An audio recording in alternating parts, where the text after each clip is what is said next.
என் இனிய அன்பர்களே, திருமந்திரத்தில் நாம் பார்க்கப் போகும் இன்றைய மந்திரம் 238.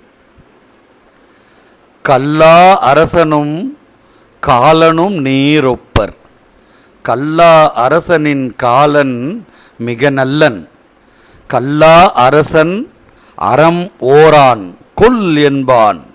நல்லாரை காலன் நணுக நில்லானே.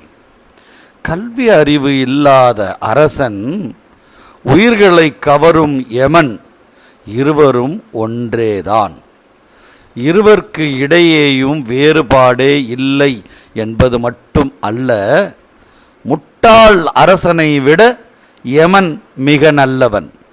அறிவில்லாத அரசன் அறநெறியை கடைப்பிடிக்க மாட்டான்.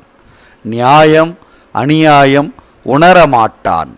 தனக்கு பிடிக்காதவர்களை கொல் என்று கட்டளையிட்டாலும் இடுவான். ஆனால் யமன் அப்படி அல்ல. நல்லவர்களை அவன் நெருங்க மாட்டான், அதாவது அவர்களுக்கு துன்பம் தரமாட்டான் காலன்.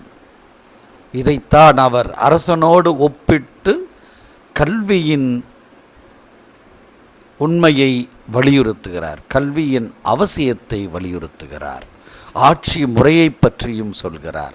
நாளை இன்னொரு மந்திரத்தோடு இணைந்திருப்போம். நன்றி, வணக்கம்.